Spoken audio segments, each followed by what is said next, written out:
ওম তৎসৎ। ওম তৎসৎ। ওম তৎসৎ। ওম অখণ্ডমণ্ডলাকারম ব্যক্তং येन চরাচরম তৎপদম দর্শিতং येन তস্मै শ্রী গুরবে নমঃ।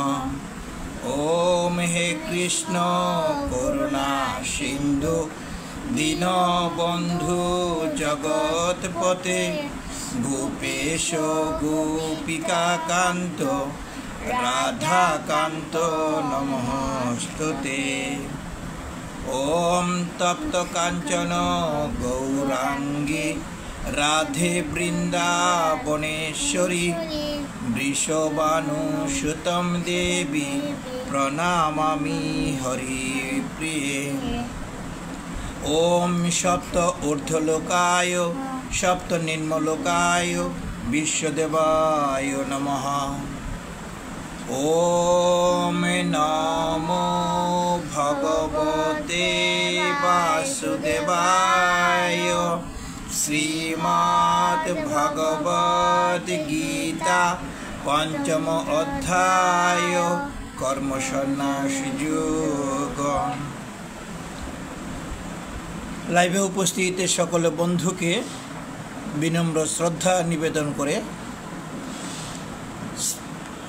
একাদশী তিথিতে শ্রীমদ্ ভগবদ গীতার মধুরতা আস্বাদনে সকলকে স্বাগত এবং নমস্কার জানাচ্ছি। আমি গৌরমোহন দাস। তুমি নমস্কার দিয়ে নাম বলো। নমস্কার, আমার নাম অদ্রিজা মোহন রীতি। আচ্ছা, আমরা মূলত প্রতি একাদশী তিথিতে মিন্টু তুমি যুক্ত আছো, আমাকে একটু কমেন্ট করে এইটুকু বলো তো আমাদের শব্দ পরিষ্কার আছে কি না। আমরা ফ্যানটাকে চালু রেখেছি, এরপরে শব্দ কতটুকু পরিষ্কার হচ্ছে। আমরা প্রতি একাদশী তিথিতে এই ভগবানের মুখনিসৃত বাণীকে সকলের মাঝে পৌঁছে দেওয়ার যৎসামান্য চেষ্টা করে থাকি। নিজেদের এই সময়ে আমরা প্রতি একাদশীতে রাত 10:40 মূলত আমরা এই লাইভে যুক্ত হই। আজও সেইভাবে আমরা যুক্ত হয়েছি। তা লাইভ এই মুহূর্তে যারা দেখছেন সকলকে ধন্যবাদ এবং কৃতজ্ঞতা জানাই, সকলের আশীর্বাদ প্রার্থনা করি। পরবর্তীতেও যারা দেখবেন আমরা আপনাদের আশীর্বাদ প্রত্যাশা করছি। তো আমি আবারও আমার কোনো একজন বন্ধুকে আমরা সেটা বলতে চাই যে আমি মূলত দেখতে পাচ্ছি উজ্জ্বল যুক্ত হয়েছে, অগ্নি যুক্ত হয়েছে। অমলজ্যোতি দাদা, আপনি আমাকে এটুকু বলুন, ফ্যানটা আমরা চালু রেখেছি সেই জন্য আমাদের কথায় কোনো রকমের সমস্যা হচ্ছে কিনা, পরিষ্কার আওয়াজ যাচ্ছে কিনা। উজ্জ্বল সেই কমেন্ট কর যে আমি আসলে আমার কথা পরিষ্কার আছে কিনা।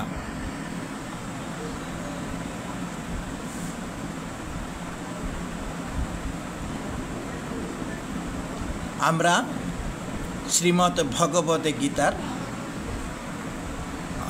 20 নম্বর শ্লোক পর্যন্ত গত পাঠে আলোচনা করেছি, পাঠ করেছি। আজ আমরা মূলত শ্রীমদ্ ভগবদ গীতার পঞ্চম অধ্যায় কর্মসন্ন্যাস যুগের 21 থেকে শেষ শ্লোক পর্যন্ত পাঠ করার চেষ্টা করব এবং যৎসামান্য আলোচনা করার চেষ্টা করব। তো আমার কোনো একজন বন্ধু সেটাকে একটু নিশ্চিত করে বললে আমি বিভু দাদা আপনাকে অনুরোধ করছি যে আপনাকে কেউ একজন আমাকে একটু বলুন যে আপনারা কি আমার কথা পরিষ্কার শুনতে পাচ্ছেন কিনা। আমি সাধারণত ফ্যানের শব্দ, ফ্যান আসলে গরম ভীষণ, যে কারণে ফ্যানটাকে চালু রাখলে কিছুটা বিভ্রান্ত হয় কিনা আমি সেটাকে দেখার চেষ্টা করছিলাম আপনাদের কমেন্টের মাধ্যমে। তো আজ মূলত আমরা 9টি শ্লোক পাঠ করব। 9টি শ্লোকের পাঠের মাধ্যমে আমাদের এই পঞ্চম অধ্যায় শেষ হবে। তো আর কথা আমরা বাড়াচ্ছি না, আমরা মূল পাঠে যাচ্ছি। দাদা বলছেন ক্যামেরা, কে বল, মিঠু বলছো ক্যামেরা, বলো ক্যামেরা কি হচ্ছে। আমরা আমাদের সাউন্ড ক্লিয়ার আছে কিনা? সুবর্ণা দিদি, আমাদের সাউন্ড পরিষ্কার আছে কিনা? আচ্ছা, তো যারাই আসলে এই মুহূর্তে যুক্ত হয়েছ সকলকে ঠিক আছে, যুক্ত হয়েছে এই মুহূর্তে অনেকেই আমি দেখতে পাচ্ছি। সুবর্ণা দিদি আছে, পরমেশ্বর আছো, বিভু রায় দাদা আছেন, মিঠু গুণ তুমিও যুক্ত হয়েছ। একাদশীর এই দিনে আমরা ভগবানের কথাকে নিয়ে আলোচনা করার চেষ্টা করছি। উজ্জ্বল সরকার তুমিও আছো বন্ধু, ধন্যবাদ। আছো অগ্নিদাস আছে, আর যারাই যুক্ত আছে সকলকে আমরা ধন্যবাদ এবং কৃতজ্ঞতা জানাই। আমাদের সাথেই থাকুন। আমরা মূলত আজ শ্রীমদ্ ভগবদ গীতার ৫ম অধ্যায় কর্মসন্ন্যাস যুগ থেকে পাঠ করব, শেষের ৯টি শ্লোক। এর আগে আমরা ২০ নম্বর শ্লোক পর্যন্ত আলোচনা করেছিলাম। তো শুধু এইটুকু আমরা স্মরণ করতে চাই,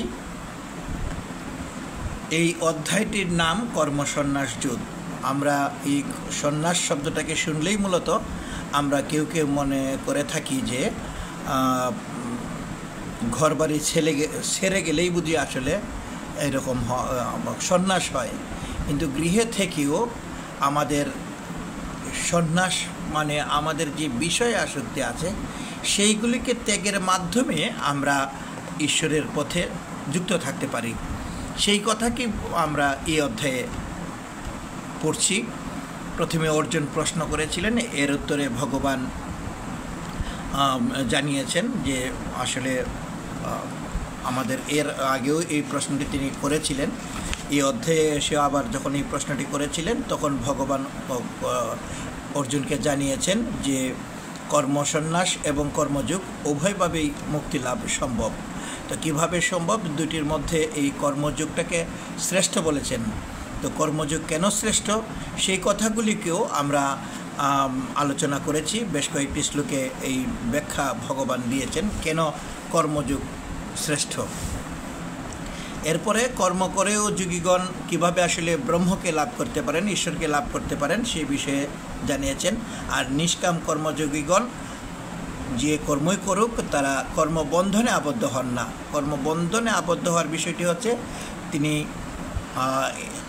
কোনো একটি কাজ করলে কাজের পেছনে যে আসক্তি থাকে আসক্তিতে তিনি জড়িয়ে যান না। কচ্ছপের মতো তিনি নিজের মধ্যে গুটিয়ে রেখে গোটাতে পারেন প্রয়োজনে, এবং তিনি কর্ম করলেও তিনি ঈশ্বরের উপরে সমর্পণ করে কর্ম করেন। তো এইভাবে কর্ম করলে আর পাপ হয় না, সে কথাকেও ভগবান জানিয়েছেন। এরপরে নিষ্কাম কর্মযোগী এবং সকাম কর্মযোগীদের যে পরিণাম, সেই পরিণামের বিষয়ে ভগবান জানিয়েছিলেন যে মূলত আমরা যারা কর্মফলের সাথে আসক্তিতে থাকি তারা কর্মবন্ধনে আবদ্ধ হই, বারবার এই পৃথিবীতে আসি। আর যারা নিষ্কাম কর্ম হয় তারা পরম শান্তি লাভ করে থাকে, ভগবানকে লাভ করে থাকে। কর্মযোগীরা যেভাবে সাধনা করেন তাদের অবস্থাটা কি হয়, তাদের স্বভাব কীরকম হয় সেই বিষয়ে সমদর্শীর বিষয়ে ভগবান যে কথাগুলি বর্ণনা করেছেন আমরা এর আগে আলোচনা করেছি। তো আজকের শ্লোক পর্যন্ত আমরা মূলত সমত্ব বুদ্ধি থেকে যে ব্যক্তির লক্ষণটা কি সে বিষয়ে আমরা গত পাঠে আলোচনা করেছি। আজ 21 নম্বর শ্লোকে ওই সমত্ব বুদ্ধি প্রাপ্তির যে বিষয়টি সেই বিষয়টি আমরা দেখব। তো আমি পূর্বের প্রেক্ষিতটা একটু আলোচনা করে নিলাম। আজ আমরা যে নতুন শ্লোক পাঠ করব 21 থেকে 29, তো সেই পাঠে যাচ্ছি। তার আগে আবার আপনাদেরকে একটু স্মরণ করে নিচ্ছি যারা এই মুহূর্তে আছে। মিঠু সরকার, আমল জ্যোতি দাস, আমাদের উজ্জ্বল সরকার, মিঠু গুণ, সুবর্ণা সাহা, বিভু রায় আছে, পরমেশ্বর দাস, এছাড়াও যারা মূলত পরবর্তীতে আরও যারা যুক্ত হয় আমরা সকলকেই কৃতজ্ঞতা এবং ধন্যবাদ জানাই। আছেন শিলা সাহা, অনেক দিন পরে আপনাকে পেলাম।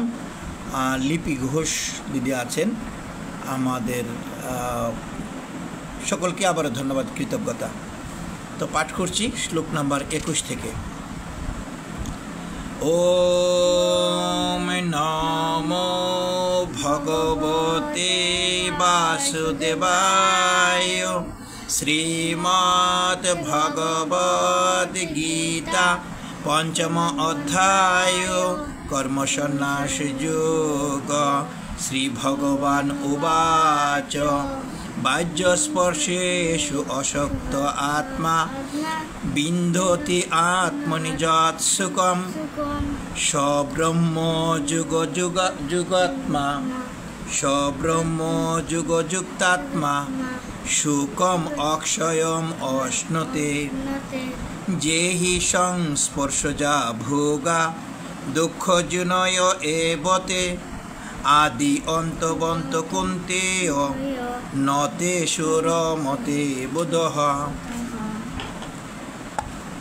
শোকনতি হইব য সুক্তম প্রাক শরীর বিমোক্ষণাৎ কাম ক্রোধ উদ্ভবং বেগং সযুক্ত সুখী নর যু অন্ত সুখ অন্তরারাম তথ অন্তর্জ্যোতিরেব সযোগী ব্রহ্ম নির্বাণম ব্রহ্মভূত অধিগচ্ছতি লভন্তে ব্রহ্ম নির্বাণম ঋষয় কিন কলমষঃ ছিন্ন দ্বৈতা যতাত্মানঃ সর্বভূত হিতে রতঃ কাম ক্রোধ বিযুক্তানাম জ্যোতিনাম যত চেতসাম অভীত ব্রহ্ম নির্বাণম বর্তন্তে বিদিত আত্মনম স্পর্শন কৃত্বা বহির্বার্জান চক্ষুশ্চৈব অন্তরয় ব্রভু প্রাণপান সমকৃত্তা নাসাভ্যন্তরচারিণৌ যতেন্দ্রিয় মনোর্বুদ্ধি মুনির্মোক্ষ পরায়ণঃ বিগতেচ্ছা ভয়ক্রোধ যশোদা মুক্ত এব স ভুক্তারাম ভুক্তারম জগতপোষাম সর্বলোক মহেশ্বরম সুহৃদং সর্বভূতানাম জ্ঞাত্তামাম শান্তিম ঋচ্ছতি। আমরা যাও, তুমি যাও, তুমি চলে যাও না, এই দিক দিয়ে যাও। না না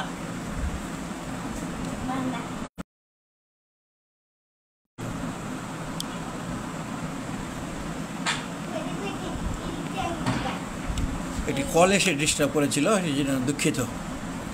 আমরা নিশ্চয়ই পাঠের বিষয়গুলিকে শুনেছেন।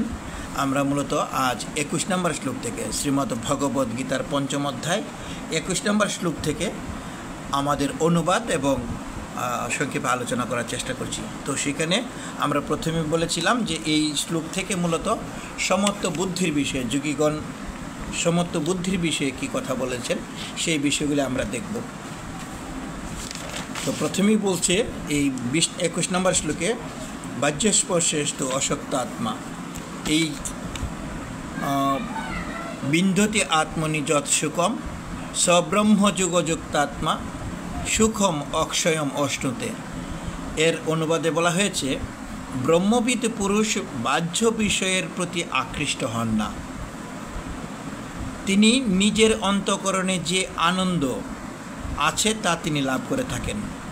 তারপর তিনি ব্রহ্মযুগে যুক্ত হয়ে অক্ষয় সুখ অনুভব করে থাকেন। অক্ষয় সুখ মানে যে সুখের কোনো ক্ষয় নেই, চিরস্থায়ী সুখ। চিরস্থায়ী সুখটা কোথায় হয়? একমাত্র পরমেশ্বরের সাথে যুক্ত থাকতে পারলে সেই অক্ষয় সুখ লাভ সম্ভব। তো এই শ্লোকে এই কথাগুলিকে বলে ভগবান বোঝাতে চাইছেন যে ব্যক্তি মূলত কোথায় স্থির থাকেন?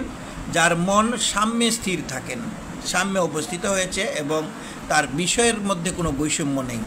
কোনো জিনিসটা ছোট বড় যে বা স্বর্ণ মাটি একরকম মনে করে, স্বর্ণকেও একরকমই মনে করে। তো এই রকম বৈষম্যহীন যিনি, তিনি সংসারে এই সংসারকে জন্ম মরণ রূপ গতি প্রবাহকে তিনি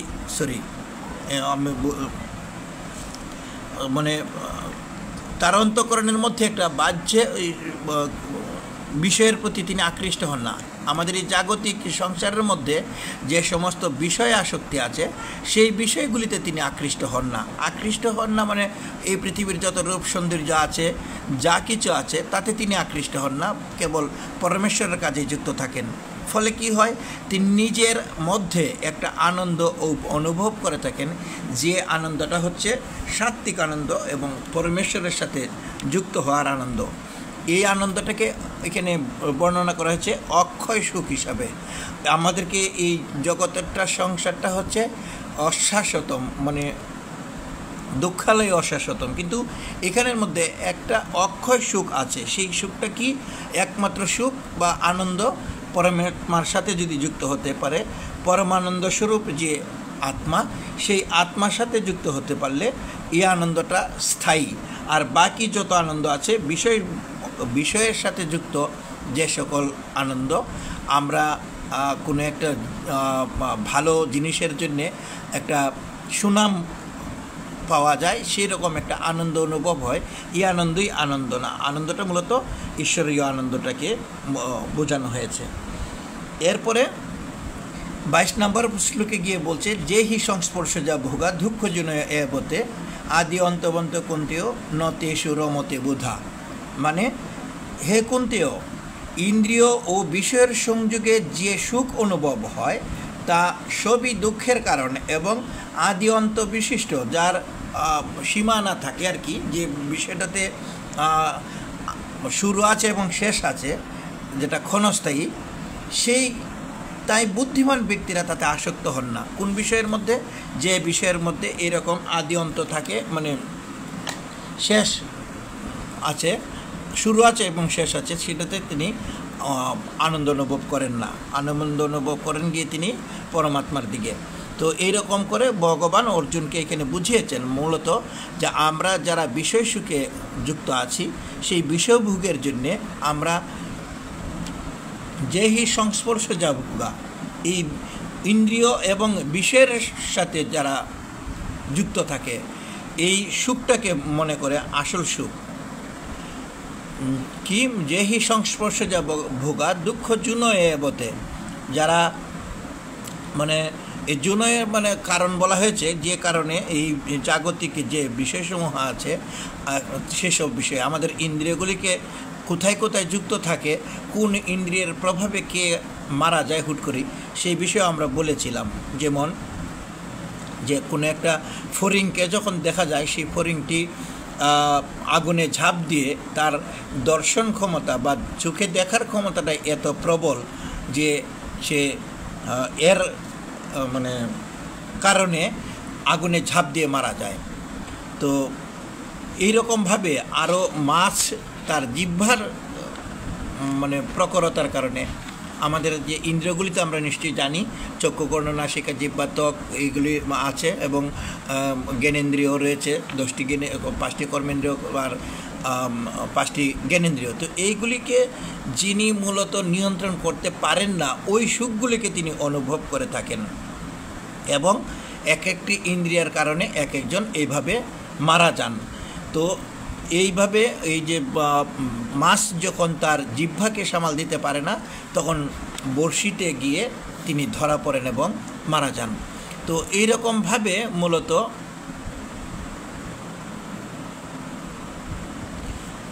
সরস্বতী দিদি, আমরা প্রার্থনা করব। আপনাকে ধন্যবাদ আপনার অভিব্যক্তি জানানোর জন্য। তো এই আমাদের দুঃখজনিতে আমরা যেন কখনোই এই অনিত্য জিনিসের মধ্যে নিত্য যে আনন্দ, পরমাত্মার যে আনন্দ, সেটাকে আমরা কখনোই অনুভব করতে পারি না। এটা ক্ষণিকের জন্য আমরা অনুভব করি এবং এর থেকে আমাদের পরিত্রাণ নিতে হবে এবং ওই রকমভাবে যে সুখ অনুভব করে থাকে, বিষয়ের মধ্যে আসক্তিতে জড়িয়ে যে সুখ অনুভব করে থাকে, সেটা যেন কখনো আমরা না করি। আর এটাও আমরা যদি বলি যে এই দুঃখ জুনয়ে এবতে, কোনো রকমের আমরা যেরকমভাবে আমাদের যে যৌন সুখভোগের জন্য আমরা যেরকমভাবে প্রবল থাকি, আসরিক প্রবৃত্তিতে যখন মত্ত থাকে, সেটাও একটা দুঃখের কারণ। আমাদের এই অজ্ঞ ব্যক্তিরা মূলত এইরকম আনন্দে মত্ত থাকে, আর বাকি বিষয়গুলিতে এই জগতের সংসারের মধ্যে যে আসক্তিতে জড়ায় সেটা তারা বুঝতে পারে না। ফলে তারা এই জগতে কিভাবে সুখী হওয়া যায়, এই সুখী হওয়ার জন্যে বা পরমাত্মার সাথে থাকলে যে সুখ অনুভব করা যায় এটা তারা বুঝতে পারে না। এই গেল তার আমাদের আজকের 22 নম্বর শ্লোকের কথা। আর 23 নম্বর শ্লোকে গিয়ে ভগবান বলছেন এই সংসার সেই আমাদেরকে সুখে থাকার যে একটা প্রবণতা বলছেন, যে এখানে দুঃখের কারণগুলি বলছেন, আর এখানে সুখে থাকতে গেলে কি করতে হয় সেখানে বলছেন যে এই সংসারে যিনি দেহত্যাগ করার পূর্বেই কাম এবং ক্রোধকে ইত্যাদির বেগ প্রতিরোধ করতে সক্ষম হয়, কাম ও ক্রোধ দ্বারা যার চিত্ত বিচলিত হয় না, তিনি যোগী এবং তিনি সুখী পুরুষ। আমরা সুখী কিভাবে হব সেটাকে আমাদের কামকে নিয়ন্ত্রণ করতে পারলে। কাম শুধু আমাদের যৌন সুখ ভোগকে কাম বলে না, কাম হচ্ছে প্রতিটা জিনিসের প্রতি আকাঙ্ক্ষা। আমি আজ এই জিনিসটা পেলাম, আগামীকাল আরও একটা ভালো জিনিস লাভ করব, এই যে আকাঙ্ক্ষা, একটার পর আরেকটা যে চাহিদা মনের মধ্যে জাগ্রত হয়, এটাকে কাম বলা হয়। আর হচ্ছে ক্রোধ। ক্রোধ কি? যে বিষয়টাতে আমার কোনো একটা জিনিস আমি না পাওয়ার প্রেক্ষিতে আমার মধ্যে একটা প্রতিহিংসা জাগ্রত হয়। সেই প্রতিহিংসা জাগ্রত হওয়া বা এই ক্রোধ বা রাগ জাগ্রত হলে আমাদের অধঃপতন।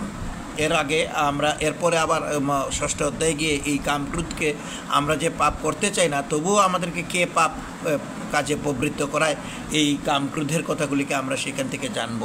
রজগুণের প্রভাবে আমাদের এই কাম এবং ক্রোধই আমাদের পরম শত্রু।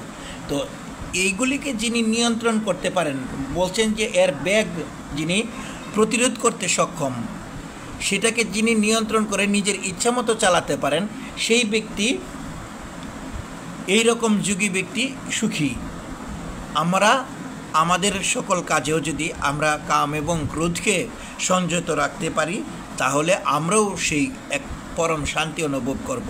আমাদের মধ্যে সেই প্রবণতা বৃদ্ধি হোক, আমরাও যেন সেই শান্তি অনুভব করতে পারি।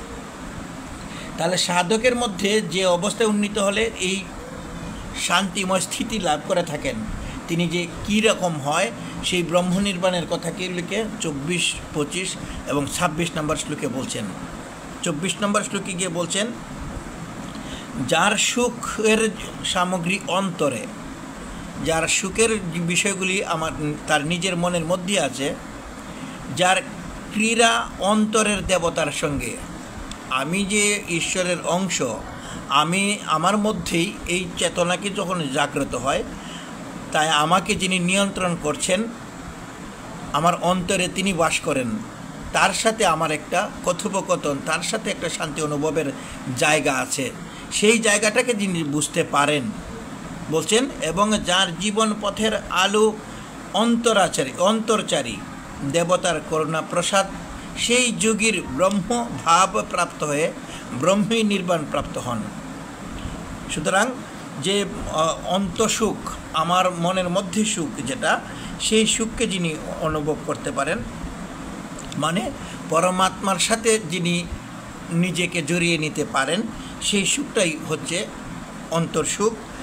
অন্তরারাম হচ্ছে আমাদের বাহ্য বিষয় থেকে এই জাগতিক চাওয়া পাওয়ার বা আকাঙ্ক্ষার সাথে যে সমস্ত যুক্ততা আছে, সেইগুলি থেকে দূরে থাকতে পারেন। আর তখন নিজের মনের মধ্যে একটা জ্যোতি প্রকাশ পায়। কোন জ্যোতি? আমার মধ্যে এই বাহ্য বিষয়বস্তুকে দূরে রেখে আমার মধ্যে একটা ব্রহ্মজ্যোতি লাভ করে থাকে। এই জ্যোতির মধ্যে অন্তঃসুখ, অন্তরারাম এবং ব্রহ্মজ্যোতি ব্রহ্মভূত হয়ে তিনি ব্রহ্মেই নির্বাণ লাভ করে থাকেন। নির্বাণ লাভের মধ্যে তিনি ব্রহ্মের সাথেই অবস্থান করতে পারেন, মানে তার মধ্যে সেই উপনিষদের মতো তিনি বলছেন যে যিনি ব্রহ্ম হয়েই ব্রহ্মকে লাভ করে থাকেন। আমরা এর আগে 4র্থ অধ্যায়ে পড়েছি যে 24 নম্বর শ্লোকটাতে মূলত পড়েছি ব্রহ্মর্পণং ব্রহ্ম হবি ব্রহ্মাগ্ন ব্রহ্মণাহতাম ব্রহ্মৈবতে ন গন্তব্যম ব্রহ্মকর্ম সমাধিনা। আমরা ওই রকমভাবে কর্ম করলে আমাদের প্রতিটা কর্মই কর্ম যিনি করছেন, যিনি করাচ্ছেন, যা দ্বারা করছেন সব কিছুকেই ব্রহ্মজ্ঞান অনুভূত হয়। ওই অনুভূতির মাধ্যমে আমাদের মধ্যে একটা ওই রকম ব্রহ্মভাব জাগ্রত হবে, তখন ব্রহ্মের প্রাপ্তি, মোক্ষ প্রাপ্তি বা পরম গতি লাভ হয় এই চেতনা জাগ্রত হলে। পরের শ্লোকে 25 নম্বরে বলছেন, যারা নিষ্পাপ সংশয়শূন্য সংযত চিত্ত সমস্ত জীবের কল্যাণেরত সেই রূপ ঋষিগণ ব্রহ্মনির্বাণ লাভ করে থাকেন। ব্রহ্মনির্বাণের কথা বলতে গিয়ে ভগবান আবার বুঝিয়ে দিলেন কারা কারা ব্রহ্মনির্বাণ লাভে সচেষ্ট হতে পারে। কারা? 25 নম্বর শ্লোকে গিয়ে বলছেন, যারা নিষ্পাপ। ভগবান অর্জুনকে মূলত সবসময় নিষ্পাপ বর্ণনা করেছেন। অর্জুন মধ্যে কোনো রকমের পাপ নেই, তার মধ্যে কোনো হিংসা বিদ্বেষ নেই, তিনি অপরকে কখনো হিংসা করেন না। তো এই রকম ব্যক্তি কি করেন, যে বলছে ক্ষীণকল্মষা, যার কোনো রকমের পাপ নাই তার মনের মধ্যে, এই রকম ব্যক্তি তার মধ্যে সংশয়শূন্য, ওই যে ছিন্ন দ্বৈধা, দুই রকমের টানা পোড়ানের মধ্যে যিনি জানেন এটা করব কি করব না, এই রকম ভাব তার মধ্যে নেই। তিনি সংশয়শূন্য থাকেন, ঈশ্বর আছেন কি নেই, ঈশ্বর আমাকে চালনা করছেন, এই দৃঢ় বিশ্বাসেই তিনি নিঃসংশয় চিত্তে পরমাত্মার ভগবানের সাথে যুক্ত থাকেন, তার মনের মধ্যে কোনো সংশয় থাকে না। আর হচ্ছে তার মধ্যে যে সংশয়শূন্য সংযত চিত্ত, তিনি কখনো উত্তেজিত হন না, তিনি কখনো রাগান্বিত হন না। একজন একটা নিন্দা কথা বললেও তিনি নিজেকে ক্রোধান্বিত না করে নিজেকে সংযত রাখতে পারেন। সেই সংযত চিত্ত ব্যক্তি, সংযত চিত্ত মানে যিনি দুঃখের কথা শুনেও স্থির থাকতে পারেন, আনন্দের কথা শুনেও আনন্দিত না হয়ে নিজেকে সংযত রেখে স্থির থাকতে পারেন, ওই রকম ব্যক্তি সংযত চিত্ত ব্যক্তি। আর বলছেন যে সকল জীবের কল্যাণে তিনি রত থাকেন, তার প্রতিটি কাজের মধ্যে নিজের স্বার্থটাকে রেখে আমরা কাজ করি। আমাদের এই প্রবণতা আমাদেরকে দুঃখের পতিত করে, কিন্তু যে ব্যক্তি অপরের কাজ করলে আমাদের মধ্যেও যদি এই প্রবণতা থাকে, অন্যের উপকার করতে পারলে আমাদের মনে একটা শান্তি অনুভব হয়, অপরের দুঃখে দুঃখিত হতে পারলে, ব্যতীত হতে পারলে আমাদের মনের শান্তি লাভ হয়। তো ওই রকম যারা নিষ্পাপ সংশয়শূন্য বা সংযত চিত্ত ব্যক্তি, তারা সর্বদাই অপরের কল্যাণে নিজেকে নিয়োজিত রাখেন এবং তারা ব্রহ্মনির্বাণ বা পরম শান্তি অনুভব করে থাকেন, পরম শান্তিকে লাভ করে থাকেন।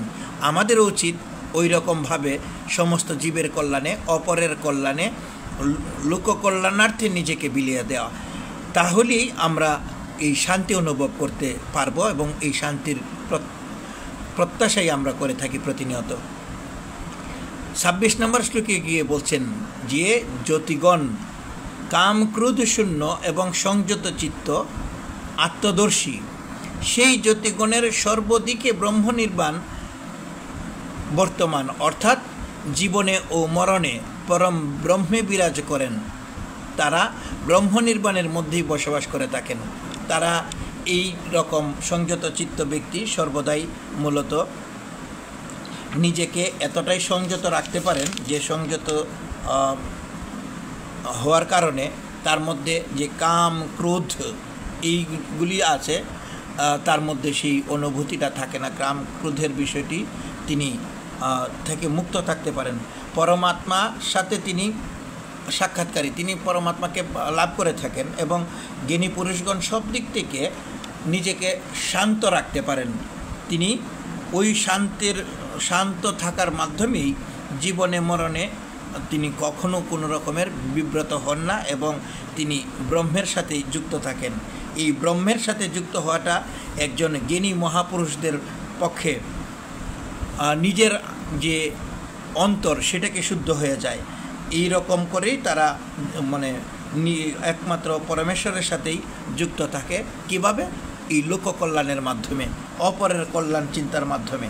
তো ঈশ্বর প্রাপ্ত এই মহাপুরুষ যারা আছে তারা উপরে নিচে ভিতরে বাহিরে সামনে পেছনে সর্বত্র এই ব্রহ্মের জন্যে তার নিজের মনপ্রাণকে নিবিষ্ট রাখেন এবং কোনো বস্তুর মধ্যে ভগবান নেই এই চিন্তাভাবনা তার মধ্যে থাকে না। তিনি সব কিছুতেই ব্রহ্ম দর্শন করে থাকেন। এই রকম ব্যক্তি এই আমাদের জীবন মুক্তিগণের মৃত্যুর পরে আর দেহ ধারণ করতে হয় না, তারা এই পৃথিবীতে আর আসতে হয় না। তাহলে আমাদের কাদেরকে এই পৃথিবীতে আসতে হয়? যারা মূলত আমরা এই জগতের জাগতিক বিষয়ের সাথে আসক্তিতে জড়িয়ে থাকি, তারাই মূলত আমাদেরকে পুনরায় এই জগতে আসার প্রয়োজন পড়ে। আবারও যারা নতুন শুনছেন আমার আলোচনা, যারা পুরাতন, নিশ্চয়ই এই কথাকে আমি আমার পুনরাবৃত্তি বলেই আপনারা মনে করবেন, কিন্তু নতুন যারা শুনবেন আমি তাদের জন্যই বলছি যে আমাদের এই জগতে আসাটাই আমাদের শ্রেষ্ঠ আশা নয়। আমাদের এই জগতে আমি এইবার মানব জন্ম পেয়েছি, আবারও যে আমি মানব জন্ম পাবো এর নিশ্চয়তা কিন্তু আমাদের কখনোই নেই। আমরা যদি ভালো কাজ করতে পারি তাহলে আমাদের ঊর্ধ্বের দিকে গমন হবে, আর যদি আমার অধঃপতন হয়, আমি যদি খারাপ কাজ করি, অন্যের ক্ষতি করি, সেই ক্ষেত্রে আমাকে অধঃপতনের দিকেও যেতে হতে পারে। সুতরাং পুনরায় মানব জীবন পাওয়ার আগে আমাকে এই সংকল্পই হওয়া উচিত, আমাদের এই সংকল্প হওয়া উচিত, আমরা যেন আবার এই পৃথিবীতে না এসে পরমেশ্বরকেই লাভ করতে পারি।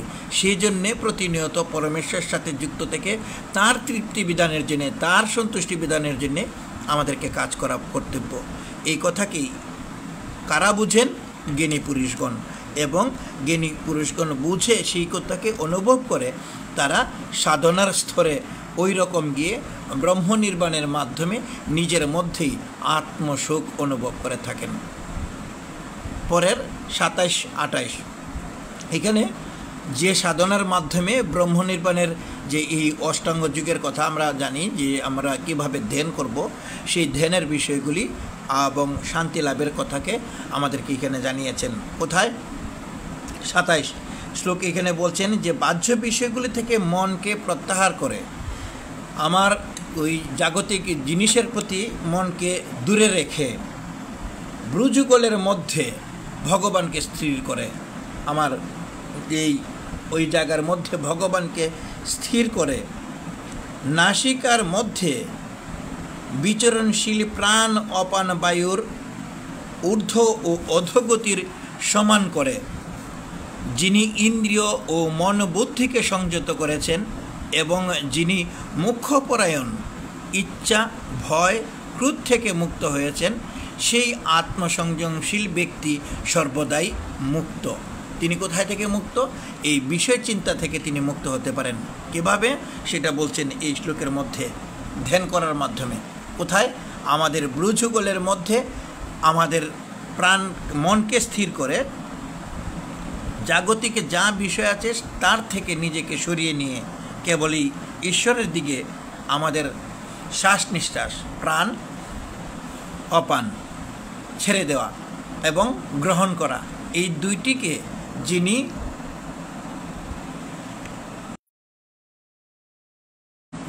কলে সে ডিস্টার্ব করেছে, তো এইরকমভাবে যিনি মানে নিজেকে নিজের শ্বাস প্রশ্বাসকে নিয়ন্ত্রণের মাধ্যমে নিজেকে সংযত রাখতে পারেন, সেইভাবে পরমেশ্বরের ধ্যানে যুক্ত থাকেন। বলছে যে প্রাণ অপান বায়ুর ঊর্ধ্ব অধোগতিকে সমান করে, রোধ করে। আমি এইভাবে যদি জুড়ে জুড়ে শ্বাস প্রশ্বাস গ্রহণ করে থাকি তাহলে আমার ধ্যানে বিঘ্ন ঘটবে। একে স্থির রাখা, আমি শ্বাস প্রশ্বাস গতিটাকে কমিয়ে আনা, যেটা লোকনাথ ব্রহ্মচারী বাবা সেটা করেছিলেন এইরকমভাবে, যে তিনি যেভাবে ব্রত করেছিলেন, এই বিভিন্ন ব্রতের মাধ্যমে আমাদের সেটা স্থির করা সম্ভব। এটা আমরা শাস্ত্রে দেখতে পাই।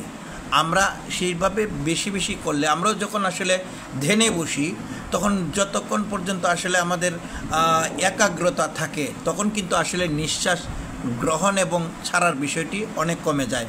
তো এইভাবে যিনি কমাতে পারেন, সমানে রাখতে পারেন, তার ইন্দ্রিয়গুলিকে নিয়ন্ত্রণে রাখতে পারেন, তার সংযত রাখার কথাকে বলা হয়েছে, মনকে কোথাও দূরে এই ছোটাছুটি করতে না দিয়ে মনের মধ্যেই স্থির রাখতে পারেন, নিজের মধ্যেই স্থির রাখতে পারেন, এই রকম ব্যক্তি যিনি তার ইচ্ছা পাওয়ার জন্য কিছু করা, কোনো একটি জিনিস দেখে ভয় পাওয়া আর ক্রোধ হতে মুক্ত থাকতে পারেন এই বিষয়গুলির মাধ্যমে, ধ্যানের মাধ্যমে, সেই সংযমশীল ব্যক্তি সর্বদাই মুক্ত, এই জাগতিক বিষয় থেকে তিনি মুক্ত লাভ করে থাকেন।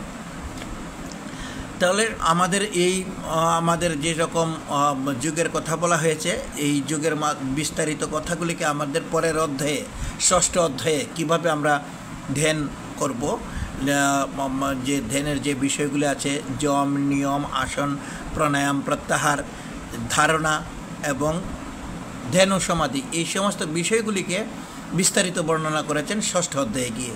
এই অধ্যায়ে কেবল আসলে আলোচনায় এসেছে মাত্র, কিন্তু বিস্তারিত পরের অধ্যায়ে, আমরা পরের অধ্যায়ে গেলে সেটা দেখব। আর এই যে ব্রহ্ম নির্বাণ যারা লাভ করে থাকেন, আসলে তাদের কি হয়, তারা কীরকমভাবে শান্তি অনুভব করে থাকেন, আমরা কিভাবে শান্তি লাভ করতে পারি। ওই যেরকম ব্যক্তি ঈশ্বরের সাথে যুক্ত থাকেন, তারা পরম শান্তি লাভ করে থাকেন, আমরাও কীভাবে শান্তি লাভ করে থাকতে পারি, উপসংহারে ভগবান এই অধ্যায়ের 29 নম্বর শ্লোকে গিয়ে বলছেন।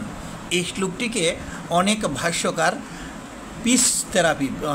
পিস অফ থেরাপি মানে শান্তির শ্লোক হিসেবে বর্ণনা করা হয়েছে, শান্তি লাভের উপায় বা শান্তির মন্ত্র হিসেবে এই শ্লোকটিকে বর্ণনা করেছেন। কি বলছেন? ভুক্তারাং যজ্ঞ তপসাং সর্বলোকে মহেশ্বরম সুহৃদং সর্বভূতানাম গেত্তামাম শান্তিম ঋচ্ছতি। মানে যারা মূলত আমাকে, ভগবান বলছেন, যারা মূলত আমাকে সর্বলোকের মহেশ্বর, সব কিছুরই পরমেশ্বর হিসেবে তিনি জানেন, সব স্বর্গ, মর্ত, পাতাল সব লোকেই যাকে মহেশ্বর বলে জানেন, পরম ঈশ্বর বলে জানেন, সমস্ত যজ্ঞ ও তপস্যার মূলে কে আছেন? পরমেশ্বর ভগবানই আছেন, তিনি আছেন। এই সমস্ত যজ্ঞ এবং তপস্যা, আমরা আগের দিনে তপস্যাটাই মুখ্য ছিল, তপস্যার মূলে কে আছেন? পরমেশ্বর ভগবান। যজ্ঞের মূলে কে আছেন? ভগবান। এই জ্ঞান যার মধ্যে আছে এবং সকলের উপকারী সুহৃদ বলে জানেন। আচ্ছা, আমরা কাকে সুহৃদ বলবো? যে ভগবান এই সুহৃদের ধর্মটাই হচ্ছে যিনি যে চেয়ে উপকার করে থাকেন।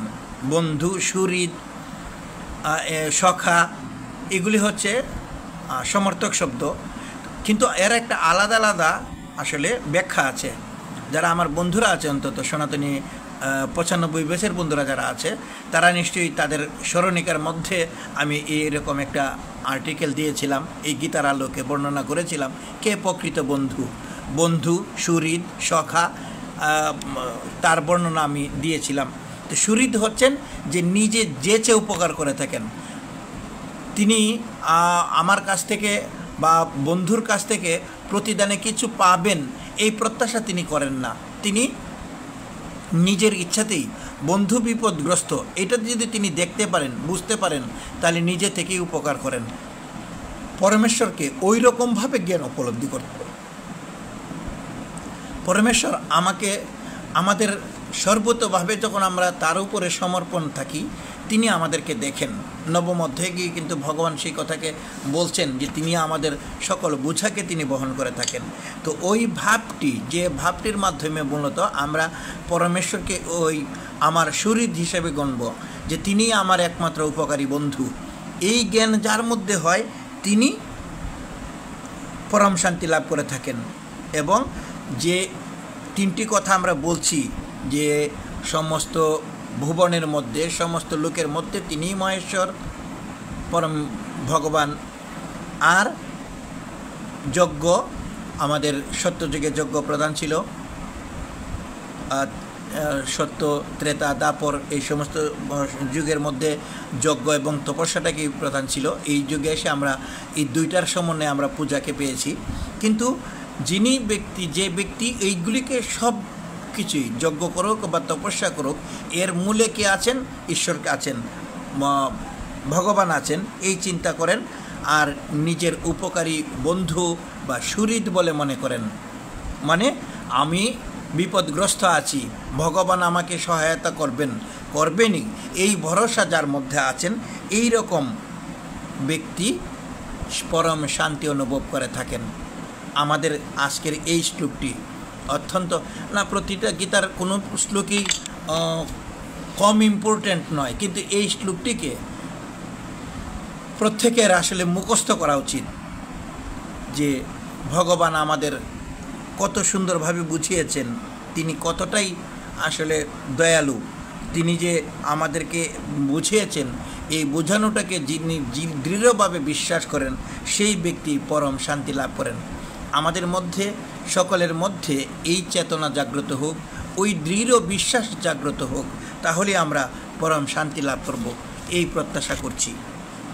তো এই শ্লোকটিকে বলছি যে পিস থেরাপি, শান্তির শ্লোক হিসেবে এই শ্লোকটিকে আমরা পঞ্চম অধ্যায়ের 29 নম্বর শ্লোকটাকে আমরা নিজের মধ্যে বা নিজের প্রতিটি কাজের মধ্যে আমাদের ভগবানকে যুক্ত রাখার ক্ষেত্রে ওই রকমের প্রার্থনা রাখব যে তিনটি বিষয় আমরা ইতিপূর্বে আলোচনা করেছি। সুতরাং আমরা এই জগতের মধ্যে আমরা সুহৃদ একমাত্র পরমেশ্বর ভগবানকেই অনুসরণ করব। আমার গতি যে পাপ পুণ্যের যে বিচার, আমাদেরকে সকল পাপ পুণ্যের বন্ধন থেকে মুক্ত করে যিনি আমাদেরকে তার দিকে নিয়ে যান, ঊর্ধ্বলোকে নিয়ে যান, সেই বাসনা, সেই রকমের চিন্তা আমাদের সকলের মধ্যে জাগ্রত হোক, তাহলেই আমরা নিজের থেকে শান্তি অনুভব করব। আমাদের সেই শান্তি বর্ষিত হোক, ঈশ্বরের কাছে আমরা সেই প্রার্থনা জানাই। আলোচনাটাকে আমি 1 ঘন্টার মধ্যে আসলে সীমাবদ্ধ রাখার চেষ্টা করি। আজ শ্লোক মাত্র 9টি শ্লোক আমরা আলোচনা করেছি সংক্ষেপে। তো সেখান থেকে এই অধ্যায়টির নাম হচ্ছে কর্মসন্ন্যাস যুগ। এই অধ্যায় থেকে আমরা আসলে কী শিক্ষা গ্রহণ করতে পারি? বলছে যে ফল আকাঙ্ক্ষা এবং কর্তৃত্ব অভিমান ত্যাগ করে আমরা কর্ম করতে হবে। যে কর্মের পেছনে যদি আমার কিছু বিষয় আসক্তি থাকে, তা থেকে আমাদের মুক্তির উপায় নেই, আমাদেরকে বন্ধনে আবদ্ধ করে থাকে। যে কথা অর্জুন 2য় অধ্যায়ের শুরুতে বলেছিল, আবার 3য় অধ্যায়ে দ্বিতীয় অধ্যায়ের না 3য় অধ্যায়ে বলেছিল, আবার পুনরায় এই 5ম অধ্যায়ে আসা আবার এই কথাকে লিখেই বলছেন। একই কথা আবার গিয়ে তিনি 8ম অধ্যায়ে বলবেন অর্জুন। মানে তিনি নিজে পরিষ্কার হতে চেয়েছেন, মানে নিজে নয়, তিনি আমাদের প্রতিনিধি হিসেবে আমাদেরকে এই সংশয় মুক্ত করতে চেয়েছেন যে আমরা কোনটা করব, কাজকর্ম ছেড়ে নিজেকে জ্ঞানযোগে যুক্ত রাখব, নাকি বাড়িঘর ছেড়ে বনবাসে গিয়ে ঈশ্বর ভজনা করব। সেটা স্পষ্ট করার জন্যেই অর্জুন আমাদেরকে এই প্রশ্নগুলিকে বারবার করে পরিষ্কার করেছেন। ভগবান আমাদেরকে এই জগতের সংসারের মধ্যে গৃহে থেকেও ভগবানকে লাভ করা সম্ভব যদি বিষয় আসক্তি থেকে, বিষয় প্রাপ্তি থেকে, আমি করছি কর্তৃত্ব অভিমান থেকে নিজেকে দূরে রাখতে পারে, তবেই সম্ভব। করেছিলেন রাজা জনক, এরকম উদাহরণও রয়েছে। তাই আমাদের উচিত প্রত্যেকটি কাজের পেছনে যে ফল আকাঙ্ক্ষা, আমি করছি কর্তৃত্ব অভিমান, এগুলিকে দূরে রাখা, আর সবাইকেই সমান চিন্তা করা, সমদর্শী হওয়া। সবাইকে সমান চিন্তা করতে হবে। কারো ভিতরে, সকলের ভিতরেই ঈশ্বর আছেন, ব্রহ্ম রয়েছেন, সেই রকমের চিন্তা প্রত্যেকের মধ্যে থাকলে কাউকে ছোট, কাউকে হেলা বা সম্মান, ওই রকম বিষয়গুলি আসবে না। তাহলে আমাদের কি হবে? ওই যখন আমরা সমদর্শী হব, হিংসা বিদ্বেষ থেকে মুক্ত থাকব, তাহলে আমরা যখন পরমেশ্বরকে সব কিছু মনে করব যে সর্বলোকের মহেশ্বর তিনি, এবং তিনিই আমাদের পরম সুহৃদ, তিনি আমাদের সকল যজ্ঞ এবং তপস্যার ভোক্তা, এই কথাকে আমরা যখন চিন্তা রাখব, তখন আমরা পরম শান্তি অনুভব করব আমার নিজের মধ্যেই। আত্মারাম, সুখটাকে আত্মার মধ্যেই, নিজের মধ্যেই আমরা সুখ অনুভব করব। সেই সুখ আমাদের সকলের মধ্যেই আসুক, আমাদের এই রকম শান্তি সকলের মধ্যেই বর্ষিত হোক, এই প্রত্যাশা করছি। সংক্ষেপে আবার এই অধ্যায়ের সার কথাকে আবার একটু বর্ণনা করছি এইভাবে যে এই অধ্যায়টিকে আমাদের অর্জুন প্রশ্নের মাধ্যমে পরিষ্কার করে দিয়েছেন যে আসলে আমাদেরকে কোনটা শ্রেষ্ঠ, যে অর্জুন জিজ্ঞাসা করেছিলেন যে প্রথমের দিকে যে কোনটা আমাদেরকে কর্মত্যাগ করতে বলছো, আবার কর্মযোগের প্রশংসা করতেও বলছো, কোনটা আমাদের জন্য মঙ্গলকর? ভগবান বলছেন যে কর্মসন্ন্যাস এবং কর্মযোগ উভয়ভাবে আসলে মুক্তি লাভ সম্ভব, কিন্তু এর মধ্যে বলছেন কর্মযোগ কর্মসন্ন্যাস থেকে শ্রেষ্ঠ। কর্ম ছেড়ে দিয়ে নয়, বরং কর্ম করেই আমাদেরকে মুক্ত হওয়া সম্ভব, বা এই শ্রেষ্ঠ মানে ঈশ্বরের সাথে যুক্ত হওয়া সম্ভব। তাহলে কীভাবে যুক্ত হওয়া যায়? বিভিন্নভাবে বর্ণনা দিয়ে ভগবান এই কর্মযোগ কেন শ্রেষ্ঠ সেই বর্ণনা করে সুন্দরভাবে বুঝিয়েছেন। আমাদেরকে শান্তির উপায় হিসাবে বলছেন যে তাকেই সব কিছু সমর্পণ করে যজ্ঞ তপস্যা, এবং তার মধ্যে আমাদের যে শরীর যিনি সর্বলোকের মধ্যেই রয়েছেন এই অনুভব জাগ্রত হোক, তাহলে আমরা সকলে শান্তি অনুভব করব। এই জগতের মধ্যে আমাদের 3 প্রকারের অশান্তি এসে জাগ্রত হয়: আধ্যাত্মিক, আদি ভৌতিক এবং আদি দৈবিক। এই অশান্তি থেকে মুক্ত থাকার জন্যে আমাদেরকে পরমেশ্বর ভগবান এই শান্তির জন্যে যে শ্লোকটি দিয়েছেন সেই শ্লোকটি পরে আমরা সর্বদা যেন শান্তি অনুভব করতে পারি। ঈশ্বর আমাদের সকলের সাথে সহায় হন, এই প্রার্থনা। আমরা এই অধ্যায়ের সাথে উচ্চারণ করছি ইতি শ্রীমদ্ ভগবদ গীতাসু উপনিষৎসু ব্রহ্মবিদ্যায়াং যুগশাস্ত্রে শ্রীকৃষ্ণ অর্জুন সংবাদে কর্মসন্ন্যাস যুগ নামক 5ম অধ্যায় সমাপ্ত। আমরা আগামী পাঠে আমরা 6ষ্ঠ অধ্যায়ের শুরুর 10টি শ্লোক পাঠ করব, এবং সেই পর্যন্ত আপনারা সকলে ভালো থাকুন এই প্রত্যাশা রাখছি। আমাদের এক দিদি কমেন্ট করেছেন, সরস্বতী মল্লিক দিদি, যে আমার জন্য একটু প্রার্থনা করবেন। সেই প্রার্থনা আমরা নিশ্চয়ই করছি দিদি। আপনার পরমেশ্বরের কাছে আমরা কায়মনোবাক্যে আপনার আরোগ্য প্রার্থনা করে থাকি। অনেক দিন আপনি আমাদের গীতা ক্লাসেও আসেন না, বলতে গিয়ে আসলে আমার এই শ্রোতা ভাই বোন বন্ধু যারা আসলে আপনারা এই কথাগুলিকে শুনছেন, এই সরস্বতী মল্লিক দিদি মূলত আমারও অনেক সিনিয়র, কিন্তু তিনি আমাদের গীতা ক্লাস করতেন। রিসেন্টলি আসেন না, এই যে অসুস্থতার কথা তিনি বললেন, তিনি আমাদের এই মানে অনেক বয়সী এসেও আমাদের গীতা ক্লাসে বসতেন এবং মুখস্থ পাঠ করতেন। তার একটাই বাসনা, পরমেশ্বর যেন তাকে আশীর্বাদ করেন, তিনি যেন গীতার সকল শ্লোক ভালোভাবে পড়তে পারেন। এই কারণে তিনি ক্লাস করতেন। আমাদের ভীষণ ভালো লাগতো দিদিকে। আমাদের মধ্যে আসবেন দিদি, আপনাকে ঈশ্বর তাড়াতাড়ি সুস্থ করে দিবেন এই প্রত্যাশা আপনার ঈশ্বরের কাছে আমরা রাখছি। আপনাকে আমরা শীঘ্রই আমাদের ক্লাসে পাব। আচ্ছা, কমেন্ট করেছেন যারা, আমি প্রার্থনার দিকে যাব শেষে, কমেন্ট করেছেন আমাদের মিল্টন চক্রবর্তী দাদা, আমাদের যিনি আসলে সপ্তাহের এমন কোনো দিন নেই যে তিনি শ্রীমদ্ ভগবদ গীতার আলোচনা করেন না। বিভিন্ন জায়গায় তিনি পাঠে যান, লাইভে প্রচার করে থাকেন। সত্যি আসলে দাদা আমি একদম মুগ্ধ যে আপনার যে এই প্রবণতা, এই স্পৃহাটি আপনার মধ্যে, যে প্রতিনিয়ত আসলে আপনাকে ঈশ্বরের সাথে যুক্ত রাখতে পারছেন, শ্রীমদ্ ভগবদ গীতার সাথে যুক্ত রাখতে পারছেন। ঈশ্বর আপনাকে আরও বেশি এইরকম গীতার আসর করার সুযোগ এবং শক্তি দান করুন, এই প্রত্যাশা করছি। আপনি বিভিন্ন কমেন্ট করেছেন, সত্যিই ফলাকাঙ্ক্ষা ত্যাগের মাধ্যমে আমাদেরকে এগোতে হবে। নিশ্চয়ই এরকমটা আসলে আমাদের প্রত্যেকের মধ্যেই জাগ্রত হওয়া উচিত।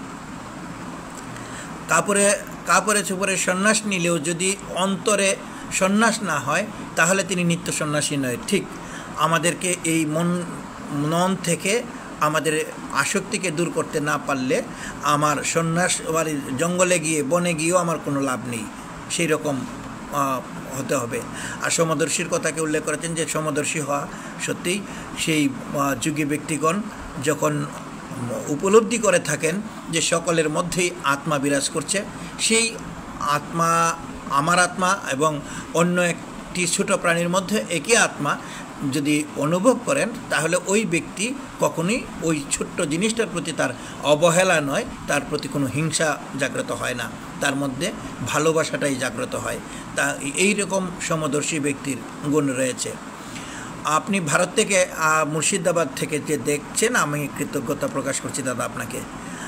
জয়শ্রী দেবী আমাদের বন্ধু যুক্ত আছো, হরে কৃষ্ণ জানিয়েছ। সবিতা সিংহ মাসে যুক্ত হয়েছেন, অনেকে ধন্যবাদ আপনাকে, দেরিতে হলেও যুক্ত হয়েছেন। উষা আমাদের ছোট বোন যুক্ত আছে। সুদেব সাহা আছে, সুনন্দ দাস দাদা, প্রমোদ যুক্ত হয়েছে, প্রমোদ দেবনাথ বন্ধু তোমাকে ধন্যবাদ। লিটন পাল লিটুও যুক্ত হয়েছে, আমি ধন্যবাদ জানাচ্ছি সাগরিকা দত্ত দিদিকে। প্রণব বিশ্বাস, জয়কুমার দাস বাবলু, রেখা পাঠক দিদি যুক্ত হয়েছেন। বিয়ানীবাজার থেকে আমাদের ঋষিকেশ দাদা যুক্ত হয়েছেন, গীতা সংঘ বিয়ানীবাজার সিলেট এই আইডি থেকে। মিঠু রায় যুক্ত হয়েছে, অচ্যুত রায় দাদা যুক্ত হয়েছেন। অনুপম গুলদার যুক্ত হয়েছে, অনুপমকে অনেকে ধন্যবাদ। অনুপম, আমি মূলত রামানুজ ভাষ্যের গীতাটি আমার হস্তগত হয়েছে, আমি আজকেই পেয়েছি, অর্ডার করেছিলাম, সেই অনুযায়ী তারা পাঠিয়ে দিয়েছেন, আজকে আমি হাতে পেলাম, দেখলাম এক নজর, আরও দেখব। বিপ্লব সূত্রধর, অনেকে ধন্যবাদ বিপ্লব বন্ধু তোমাকে, তুমি যুক্ত হওয়ার জন্য। কানু দত্ত দাদা যুক্ত হয়েছেন। শিলা সাহা, লিপি ঘোষ, মৃদুল সরকার, এছাড়া আরও যারা যুক্ত আছেন আমি সকলের কমেন্টগুলিকে একসাথে, পরিতোষ রায় আছে আমাদের ছোট ভাই, অনেকে ধন্যবাদ পরিতোষ যুক্ত হওয়ার জন্যে, সকলকে সকৃতজ্ঞ ধন্যবাদ। আমরা এইভাবে প্রতি একাদশ, সূর্য চক্রবর্তী তুমিও আছো, তোমাকে ধন্যবাদ জানাই। আর আমরা মহামায়া দাস, মহামায়া তোমাকেও ধন্যবাদ জ্ঞাপন করছি যে আমাদের এই লাইভে যুক্ত হওয়ার জন্যে। মনোরঞ্জন গোপ দাদা শেষের দিকে যুক্ত হলেন। তুষার দেব যুক্ত হয়েছেন, অনেক ধন্যবাদ। আবারও আমরা ঈশ্বরের কাছে সকলের সর্বাঙ্গীন মঙ্গল প্রার্থনা করি। আর দিদি যেটা বলছিলেন, দিদি মূলত আমাদের আশীর্বাদ, ঈশ্বরের আশীর্বাদ প্রত্যাশা করেছেন, আমরা ঈশ্বরের কাছে দিদির আরোগ্য কামনায় প্রার্থনা করছি।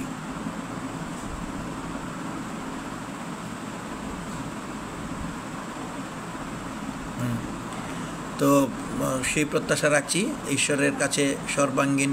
এই গীতা পাঠ থেকে আমি প্রত্যাশা করছি, আমাদের দীপঙ্কর দাস তুমি যুক্ত হয়েছিলে, আছো কিনা এই মুহূর্তে আসলে বুঝতে পারছি না। তো সকলকে ধন্যবাদ। আমরা কায়মনোবাক্যে আমাদের মধ্যে যারা অসুস্থ রয়েছে তাদের সুস্থতা প্রার্থনা করে থাকি। যারা আমাদের এই পাঠ শ্রবণ করেছে এতক্ষণ, ঈশ্বর তাদেরকেও পরম আনন্দ দান করুন সেই প্রার্থনা রাখছি, উচ্চারণ করছি সকলের জন্যে। ওম সর্বেষাং মঙ্গলাং ভূয়াৎ, সর্বে সন্তু নিরাময়াঃ, সর্বে ভদ্রাণি পশ্যন্তু, মা কশ্চিৎ দুঃখ ভাগ ভবেৎ। আমার ভুল ভ্রান্তির জন্যে ক্ষমা প্রার্থনা করি সার্বিকভাবে। আমরা এই অধ্যায়টি পাঠ করেছিলাম, পাঠ শেষে পরমেশ্বরের কাছে আমরা সেই নিবেদন রাখছি। ওম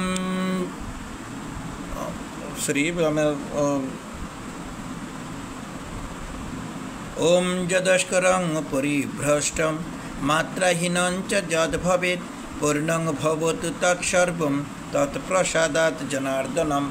ওম পূর্ণমদ পূর্ণমিদং পূর্ণাৎ পূর্ণমুদচ্যতে, পূর্ণস্য পূর্ণমাদায় পূর্ণমেবা অবশিষ্যতে। পরমেশ্বর আমাদের সকল ভুল ত্রুটিকে ক্ষমা করে, তিনি সজ্ঞানে সেটাকে ক্ষমা করে তার দিকে নেবেন, সেই প্রত্যাশা রাখছি। জয় গীতা, জয় শ্রীকৃষ্ণ। নির্মল মজুমদার দাদা যুক্ত হয়েছেন, প্রণাম জানাই দাদা আপনাকে, অনেক ধন্যবাদ জ্ঞাপন করছি, আপনি আমাদের সাথে শেষ সময়ে যুক্ত হয়েছেন। নির্মল কান্তি সাহা দাদাও যুক্ত হয়েছেন, আমি ধন্যবাদ জানাচ্ছি দাদা। আপনার মেসেজটা আমি দেখেছি, আমার পরবর্তীতে আমি আপনাকে পাঠাবো। আছেন আমাদের গোপ দাদা আছেন, আরেকটা তুষার দেব যুক্ত হয়েছে। নির্মল মজুমদার দাদা বলছেন যে গীতা শিক্ষা গীতা সংঘের ইঞ্জিনিয়ার সভাপতি ইঞ্জিনিয়ার নির্মল মজুমদার, তিনি যুক্ত হওয়ার জন্য আমি বাংলাদেশ গীতা শিক্ষা কমিটি বাগিশ ফেনী জেলা সংসদের সভাপতি ইঞ্জিনিয়ার নির্মল মজুমদার, অনেক ধন্যবাদ আপনাকে আমাদের সাথে যুক্ত হওয়ার জন্য।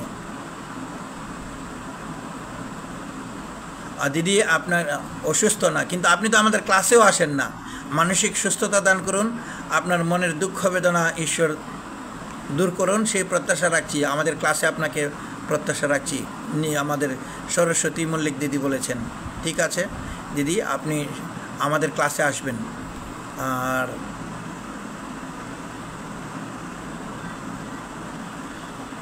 তো এখানেই আমি শেষ করছি। আর দীর্ঘ সময় হয়ে যায়। সবিতা মাসির সাথে অনেক দিন ধরে কথা হয় না। মাসি তো নিশ্চয়ই খুব ব্যস্ত থাকেন। আপনার সাথে অনুপম গোলদার আছে, আরও অনেক বন্ধুরা, হয়তো আমি মোবাইলটাতে আসলে দেখতে পাচ্ছি না।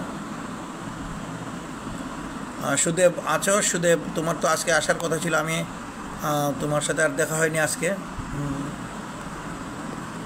সুযোগ থাকলে কালকে এসো।